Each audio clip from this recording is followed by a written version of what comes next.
بسم اللہ الرحمن الرحیم نحمده ونصلی علی رسولہ الکریم اما بعد۔ محترم بھائیوں، بزرگوں، دوستو، یہ اللہ تبارک و تعالی کا بے انتہا فضل ہوا، کرم ہوا، احسان ہوا کہ اللہ تبارک و تعالی نے ہم تمام کو آج کی پہلی تراویح کے لیے قبول فرمایا۔ محترم بزرگوں، اللہ کے فضل و کرم سے آج ہماری پہلی تراویح ہوئی اور انشاءاللہ ہم لوگ پہلے پارے کی تفسیر بھی آج ہی سنیں گے۔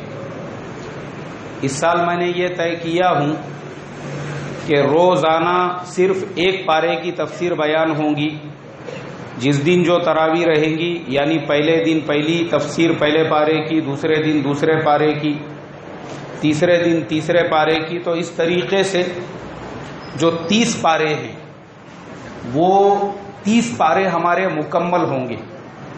کیونکہ ہر سال کیا ہوتا ہے کہ ہم تراویح کے حساب سے تفسیر بیان کرتے ہیں تو بہت سارے پارے درمیان میں چھوٹ جاتے ہیں۔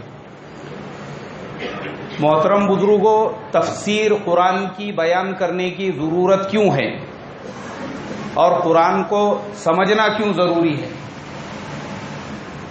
قرآن پاک کو اس لیے سمجھنا ضروری ہے کیونکہ دیکھو، قرآن جو ہے نا، یہ اللہ تبارک و تعالی کی ایسی کتاب ہے جس کے اندر اللہ تبارک و تعالی نے ہم تمام کے لیے اور قیامت تک آنے والی انسانیت کے لیے رہبری، رہنمائی اور گائیڈ لائن کو نازل فرمایا۔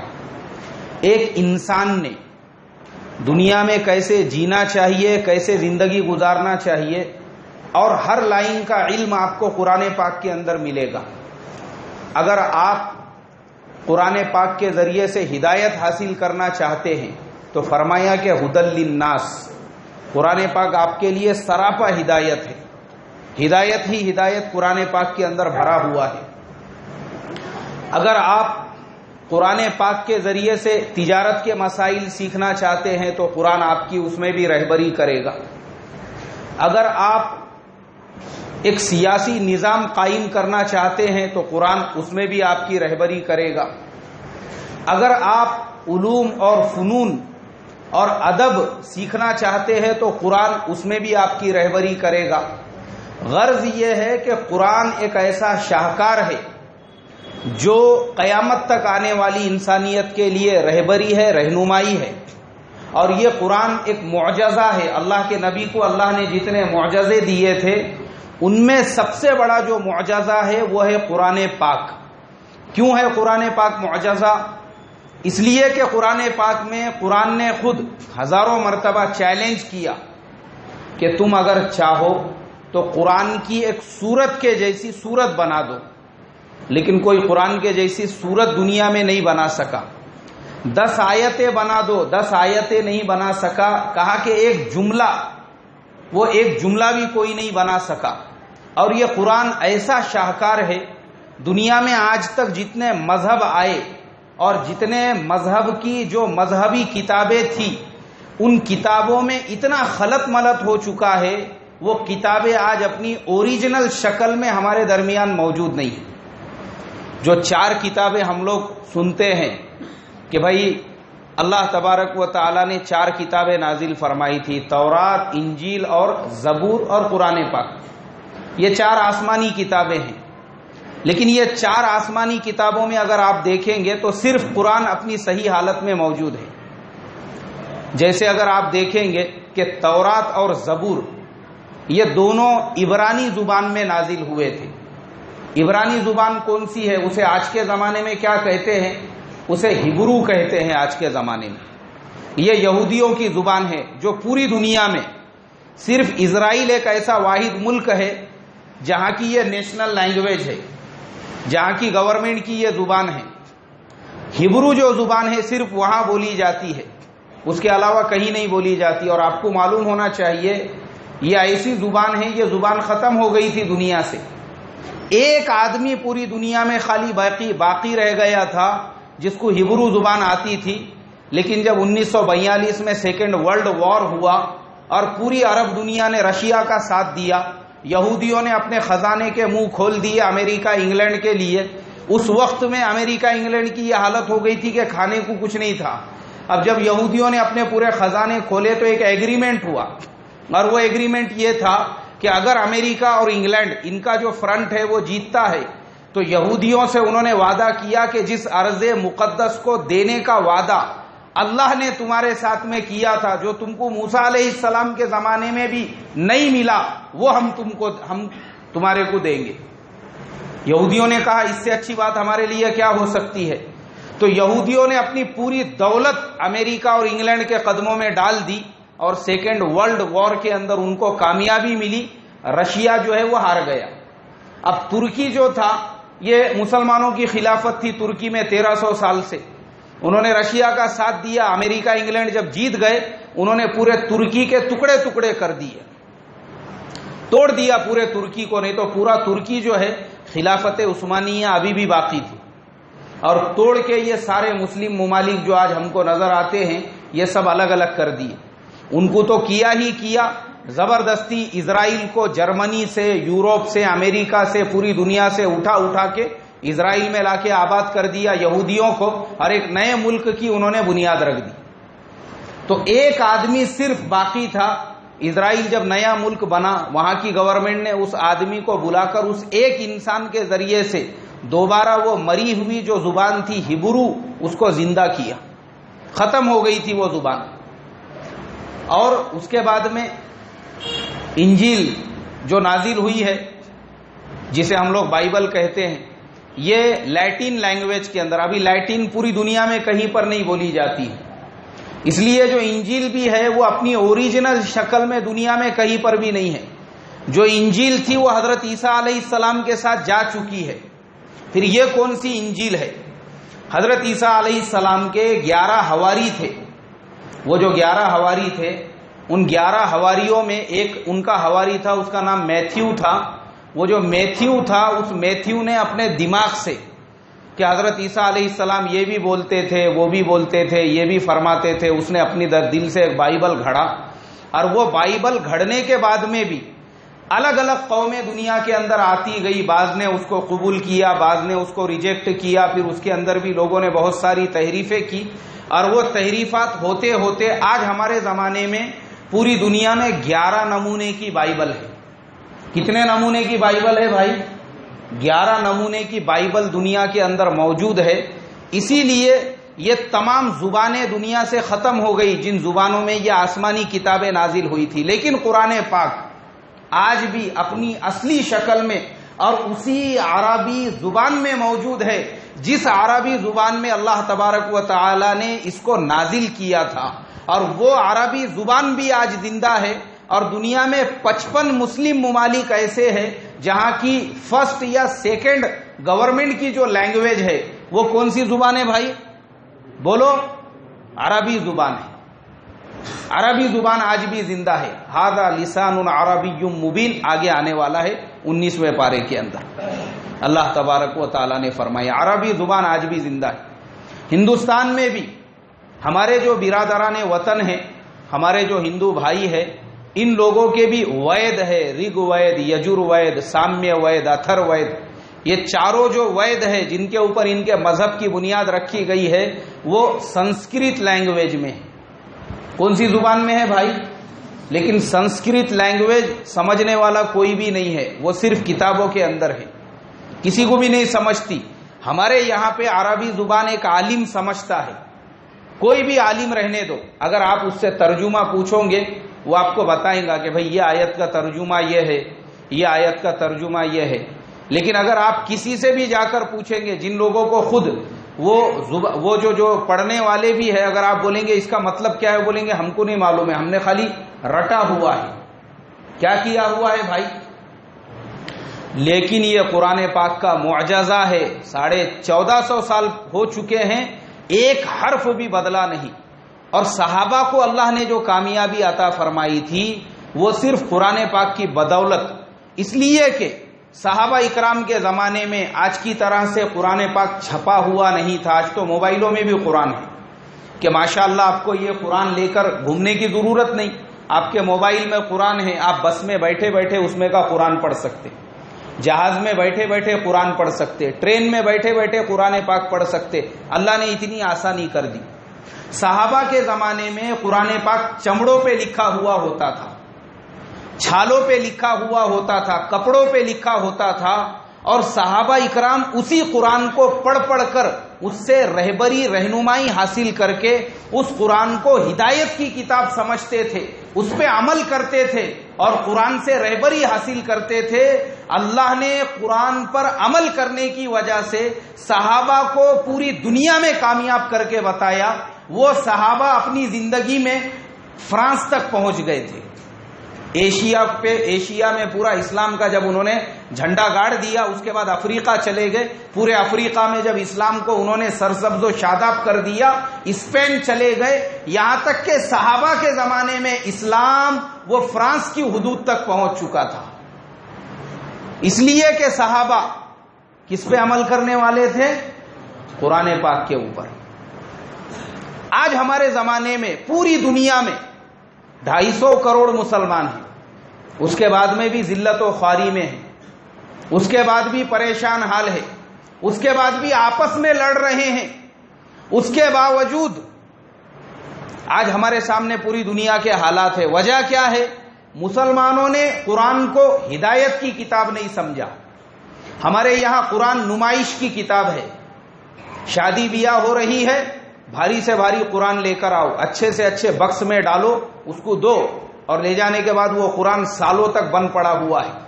نمائش کی کتاب ہے، جہیز کے اندر سجا کے رکھو۔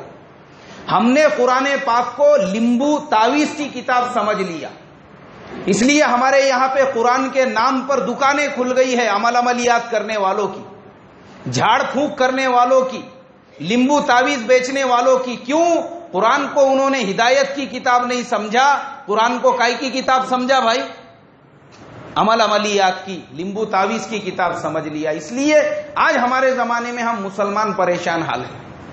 حالانکہ قرآن وہ کتاب ہے جس میں فرمایا کہ ھدی للناس، ہم نے اس کو کائی کے لیے نازل کیا؟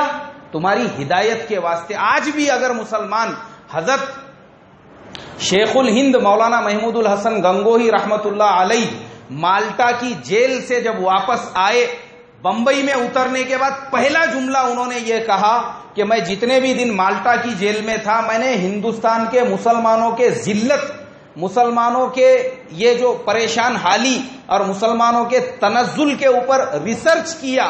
اس کا سبب مجھے یہ ملا کہ مسلمان قرآن کی تعلیم سے بہت زیادہ دور ہے اور ان میں آپس میں بہت زیادہ توڑ ہے۔ یہ دو وجہ جس کی وجہ سے آج مسلمان تنزل کا شکار ہے۔ اس لیے حضرت شیخ الہند رحمت اللہ علیہ نے اپنے زمانے میں گاؤں گاؤں کے اندر مکتبوں کی بنیاد ڈالی کہ مسلمانوں نے قرآن کی تعلیم کو عام کرو۔ اس کے بعد محترم بزرگوں، قرآن کے تفسیر کی اور قرآن کو سمجھنے کی کیوں ضرورت ہے؟ قرآن معمولی کتاب نہیں ہے۔ یاد رکھو، قرآن میں صرف ایک سورہ فاتحہ ہم میں سے ہر آدمی کو یاد ہے۔ ایک سورت ایسی ہے جسے سبع مثانی بھی کہا جاتا ہے، ام القرآن بھی کہا جاتا ہے، اور اللہ کے نبی صلی اللہ علیہ وسلم نے فرمایا کہ پوری دنیا کے جتنے علوم تھے، اللہ تبارک و تعالیٰ نے وہ سارے علوم کو ان چاروں کتابوں کے اندر داخل فرما دیا۔ چاروں کتابوں میں یہ سارے علوم ہیں، تورات، زبور، انجیل اور قرآن پاک۔ اور یہ چاروں کتابوں میں جو علوم تھے، اللہ نے وہ تمام علوم کو سورہ فاتحہ کے اندر ڈال دیا۔ پوری دنیا کے جتنے بھی علوم تھے وہ تمام علوم آپ کو ایک سورہ فاتحہ کے اندر ملیں گے۔ قرآن پاک کی آپ سوچو، قرآن پاک کیسا سمندر کے جیسا ہے کہ قرآن پاک کی، یعنی ہمارے جو مفسرین ہیں اللہ تعالیٰ ان کی قبروں کو نور سے بھر دے، انہوں نے 3-3 ہزار جلدوں کے اندر قرآن کی تفسیر لکھی۔ کتنی جلدوں میں بھائی؟ 3-3 ہزار۔ وہ تو 30,000 میں لکھنا چاہتے تھے، مگر ان کے اساتذہ نے منع کیا۔ انہوں نے کہا بھائی وہ 30,000 کی تفسیر پڑھنے تک تو عمریں ختم ہو جائیں گی لوگوں کی، اس لیے انہوں نے اس کو مختصر کیا۔ تو مختصر بھی ایسا کیا کہ کتنے ہزار میں اس کی جلدیں آئی؟ 3,000 کے اندر قرآن کی جلدیں آئی۔ تو اندازہ لگاؤ، قرآن ایسا سمندر ہے علوم کا۔ ایک ایک آیت میں اتنے مسائل ہے. وہ واقعہ مشہور ہے، حضرت امام شافعی رحمت اللہ علیہ کے گھر پہ امام احمد ابن حنبل گئے، رات میں ان کے وضو کا پانی رکھا گیا، انہوں نے زیادہ کھانا کھایا. وہ ایک لمبا چوڑا واقعہ، مجھے وہ واقعہ نہیں سنانا. اس کا حاصل یہ ہے کہ صبح میں جب امام احمد ابن حنبل رحمت اللہ علیہ اٹھے تو امام شافعی نے پوچھا کہ تم نے تہجد بغیر وضو کے پڑھی، وضو کا پانی تمہارے سرہانے رکھا تھا؟ بولے حضرت مجھے وضو کو میں سویا ہی نہیں تھا، وضو کی ضرورت ہی نہیں پڑی. بولے کیوں؟ میں نے قرآن کی ایک آیت سے 200 مسئلے نکالے، 200 مسئلوں کو میں نے استنباط کیا ہوں، مستنبط کیا ہوں اس ایک آیت سے، اس کے لیے مجھے وضو کی ضرورت نہیں پڑی. تو قرآن سمندر ہے علوم کا. اب ہم لوگ اجمی لوگ ہیں، عرب سے باہر رہنے والے ہیں، ہم کو کیا معلوم ہے قرآن کے اندر کیا ہے؟ اب ہم اگر خالی ظاہری الفاظ پڑھیں گے، خالی الفاظ، گمراہ ہوں گے. کیا ہوں گے بھائی؟ گمراہ ہوں گے. اس کتاب سے پھر ہدایت نہیں ملیں گی، گمراہی ملیں گی ہمارے کو. اور کیسے گمراہی ملیں گی؟ اب خالی الفاظ پڑھ کے. قرآن میں اللہ فرماتے نساؤکم حرث لکم فاتوا حرثکم انا شئتم، ہم نے تمہاری عورتوں کو تمہارے لیے کھیتوں کے جیسا بنایا، اب تم اپنے کھیت میں جدھر سے چاہے ادھر سے داخل ہو. اب یہ ظاہری الفاظ کے اگر اوپر کوئی عمل کرے گا حرام کا مرتکب ہوگا اور جہنم کا وہ مستحق ہوگا. خالی ظاہری الفاظ. اب ہم کو سہارا لینا پڑے گا مفسرین کا. اب مفسرین حدیث کی روشنی میں آپ کو اس کی تفسیر کر کے بتائیں گے، بولے بھائی اس کا مطلب یہ نہیں ہے، اس کا مطلب یہ ہے. یہ حدیث کی روشنی میں، یہ حضرت عمر کے واقعے کی روشنی میں پھر مفسر آپ کو بتائیں گا کہ اس کا مطلب کیا ہے. اور خود حضرت عدی کا واقعہ ہے، انہوں نے صرف ظاہری الفاظ دیکھے قرآن کے. حضرت عدی کا واقعہ، حضرت عدی رضی اللہ تعالیٰ عنہ، انہوں نے اللہ کے نبی صلی اللہ علیہ وسلم کی خدمت میں آئے اور کہا کہ حضور میرا روزہ ہوا یا نہیں ہوا؟ حضور نے فرمایا کہ عدی کیا ہو گیا؟ بولے حضور قرآن میں آیت نازل ہوئی وَكُلُوا وَاشْرَبُوا حَتَّى يَتَبَيَّنَ لَكُمُ الْخَيْطُ الْأَبْيَضُ مِنَ الْخَيْطِ الْأَسْوَدِ مِنَ الْفَجْرِ، کہ جب تک تم سفید اور کالے دھاگے میں فرق نہ کرو اس وقت تک کھاؤ پیو. سحری کب تک کرو بھائی؟ اب وہ زمانے میں گھڑی تو تھی نہیں، اس لیے اللہ نے قرآن میں آیت نازل کی کہ جب تم کالے اور سفید تاگے کے اندر فرق کرو کہ یہ کیسا تاگا ہے، کالا ہے، اور یہ کیسا تاگا ہے، سفید ہے، اس کے بعد سحری کرنا بند کر دو. بولے حضور میں نے وہ قرآن کی آیت کے روشنی میں کھانا پینا جاری رکھا اور گھر کے اندر ہی تھا اور 2 تاگے اپنے تکیے کے نیچے میں نے رکھ دیے اور میں بار بار وہ تاگوں کو نکال کے دیکھتا رہا کہ یہ دونوں برابر دکھ رہے کیا، یہ وائٹ اور یہ بلیک، دونوں کو دیکھتا رہا. دونوں میرے کو برابر نہیں دکھنے لگے، لیکن جب دونوں کا فرق میں نے دیکھا اور جب میں اپنے گھر سے باہر نکلا تو سورج نکل چکا تھا اور وہ اس وقت تک کیا کر رہے تھے؟ سحری کر رہے تھے. اللہ کے نبی صلی اللہ علیہ وسلم نے مسکرا دیے اور صحابہ بھی مسکرانے لگے. حضور نے فرمایا عدی، ارے کالے اور سفید دھاگے سے جو اللہ تعالیٰ نے روشنی اور اندھیرے کو بیان فرمایا ہے. کس کو بیان فرمایا ہے بھائی؟ کہ روشنی اور اندھیرا اس کو بیان فرمایا ہے، کالا دھاگا اور سفید دھاگا. کیا تیرا تکیہ اتنا بڑا ہو گیا جس کے نیچے چاند اور سورج بھی آ گئے؟ اللہ کے نبی نے ان سے فرمایا. اس لیے قرآن کی تفسیر ہے، خالی ظاہری الفاظ آدمی پڑھے گا اس کو ہدایت نہیں ملیں گی. اس کے لیے محترم بزرگوں تفسیر، اور تفسیر کب سے شروع ہوئی؟ خود اللہ کے نبی کے زمانے میں مفسرین پیدا ہو گئے. سب سے بڑے مفسر صحابہ اکرام کے زمانے میں حضرت عبداللہ ابن عباس رضی اللہ تعالیٰ عنہ، یہ سب سے بڑے مفسر. اور دوسرے نمبر پہ حضرت علی کرم اللہ وجہہ، اور تیسرے نمبر پہ حضرت ابی ابن کعب رضی اللہ تعالیٰ عنہ. ان لوگوں نے، اب چونکہ اللہ کے نبی کا جو زمانہ تھا اس میں تو صحابہ تھے، ان کا جو زمانہ ہے وہ بہت بعد کا ہے. حضرت عبداللہ ابن عباس تو آخری عمر میں نابینا بھی ہو گئے تھے. ان کا بہت بعد کا زمانہ ہے. کیسے بعد کا زمانہ ہے؟ حضور کے زمانے میں جب یہ مسلمان ہوئے اور حضور کے وصال کا وقت تھا، یہ بچے تھے یہ سب لوگ. حضرت عبداللہ ابن زبیر، حضرت عبداللہ ابن عباس، حضرت عبداللہ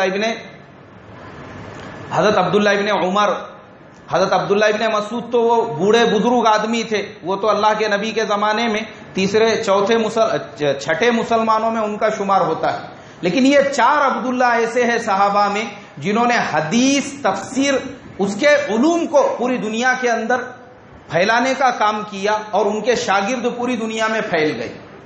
لیکن یہ جو 3 عبداللہ تھے یہ بچے تھے حضور کے آخری زمانے میں. اب ان کے بڑھاپے کا جو زمانہ تھا وہ زمانے میں اسلام عرب کی حدود سے نکل کے افریقہ تک پہنچ گیا تھا.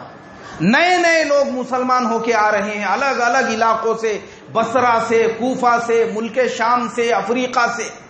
ان کو معلوم ہی نہیں ہے کہ قرآن کی یہ آیت کی تفسیر کیا ہے، یہ حدیث کیا ہے. اب یہ لوگوں نے ان کو سمجھانا شروع کیے. حضرت عبداللہ ابن عباس رضی اللہ تعالی عنہما حضور کے چچا زاد بھائی بھی تھے، وہ سمجھاتے لوگوں کو کہ دیکھو یہ سورت کا شان نزول یہ ہے، یہ آیت کا شان نزول یہ ہے. اور وہ حضرت علی کا بھی زمانہ تھا چونکہ وہ آخری خلیفہ تھے، ان سے بھی بہت ساری روایتیں آپ کو تفسیر کی ملیں گی. تو صحابہ نے اپنے زمانے میں، اور پھر یہ جو صحابہ تھے ان کے شاگردوں کی ایک جماعت تیار ہوئی جن میں مجاہد، محمد ابن سیرین، عطا ابن ابی رباح، اور ان کے علاوہ محمد ابن منقدر، محمد ابن سماک، سعید ابن مسیب، یہ سفیان ثوری وغیرہ، ایسی حسن بصری، ان کی پوری ایک جماعت تھی. تابعین کی پھر یہ مفسرین پیدا ہوئے. اور ہندوستان کے اندر ہمارے جو بزرگ تھے انہوں نے ہندوستان میں دیکھا کہ ہندوستانی مسلمانوں کو اردو آتی ہے ہمارے یہاں پہ، تو ہمارے آج کے جو علماء ہیں انہوں نے بہت سارے عربی تفسیروں کا اردو میں ترجمہ کیا، اور پھر اردو میں بھی بہت سی تفسیریں لکھی گئی تاکہ ہم ہندوستان میں رہنے والے مسلمان قرآن پاک کو ان تفسیروں کی روشنی کے اندر سمجھ سکے. اس لیے تفسیر ہے. اب میرے جیسے جو سنانے والے علماء ہیں، چاہے دنیا کی کسی بھی مسجد میں ہوں، ہم لوگ مفسر نہیں ہیں، ہم لوگ تفسیر بیان کرنے والے نہیں ہیں. ہماری مثال ایسی ہے جیسے کوئی نیوز سنانے والا ہوتا ہے، وہ اپنے دل سے نہیں سناتا ہے، اس کے پاس ایک پیپر ہوتا ہے لکھا ہوا، وہ اس میں پڑھتا ہے اور سننے والے کیا کرتے ہیں بھائی. اب ہم آپ کے سامنے جو سنا رہے ہیں، جو کتابوں میں ہمارے بڑوں نے، ہمارے بزرگوں نے لکھ دیا، ہم وہ پڑھ کے صرف آپ کے سامنے کیا کر رہے ہیں، بیان کر رہے ہیں. آواز ہماری، زبان ہماری، لیکن الفاظ کس کے ہیں؟ اپنے بڑوں کے، اپنے بزرگوں کے، ہمارے اکابرین کے، جنہوں نے تفسیر کے علوم کو قرآن کے اندر محفوظ کر دیا. اب آج الحمدللہ پہلا پارہ جو ہے، یہ پہلے پارے کے اندر اللہ تبارک و تعالی نے ابتدائی جو زمانہ تھا، اللہ کے نبی ابھی نبی بنے ہیں. اب اللہ کے نبی صلی اللہ علیہ وسلم مکہ مکرمہ میں مشرکین مکہ کو سمجھا رہے ہیں، اور مشرکین مکہ اللہ کے نبی کا کیسا مذاق اڑا رہے ہیں، آپ کے اوپر ہنس رہے ہیں، آپ کو دھوکہ دے رہے ہیں، آپ صلی اللہ علیہ وسلم سے عجیب عجیب سوالات کر رہے ہیں. جو لوگ سیرت کا بیان پابندی سے سنتے ہوں گے ان کو یاد ہوگا یہ تمام چیزیں میں سیرت کے بیانات میں بیان کر چکا ہوں. حضور سے کیسے کیسے سوال کیے جاتے تھے، حضور سے کیسے کیسے پوچھا جاتا تھا، وہ تمام چیزوں کو اللہ تبارک و تعالیٰ نے اس پارے میں بیان کیا. اور مشرکین مکہ کو سمجھانے کے لیے واقعات بیان کیے حضرت آدم علیہ السلام کا، پھر ان کے سامنے بنی اسرائیل کے واقعات بیان کیے. قرآن میں جہاں پر بھی بنی اسرائیل کا ذکر آیا آپ لوگ سمجھ جانا کہ وہاں پہ اللہ تعالیٰ یہودیوں سے مخاطب ہے، یہودیوں سے اللہ تعالیٰ ان سے جو ہے کمیونیکیشن کر رہے ہیں اور ان کو مخاطب کر کے کہہ رہے ہیں اے بنی اسرائیل، مطلب اے یہودیوں. تو قرآن میں ان کی مثالیں بیان کی، ان کے واقعات بیان کیے. اور سورہ بقرہ اس لیے کہا جاتا ہے حضرت موسیٰ علیہ السلام کے سارے واقعات، اور وہ گائے کا واقعہ جو میں پچھلے سال بتا چکا ہوں، جو موسیٰ علیہ السلام کی قوم کے ساتھ پیش آیا، یہ تمام چیزیں اللہ نے بیان کی. پھر ہم آگے بڑھتے ہیں اخیر کے اندر، تو پھر وہی تمام چیزیں اللہ نے فرمایا یہودی کہتے ہیں ہم حق پہ ہیں، نصارہ کہتے ہیں ہم حق پہ ہیں. اور پھر آگے وضاحت کی کہ تم دونوں بھی حق پہ مدد کرتے تھے. حضرت اسماعیل علیہ السلام اور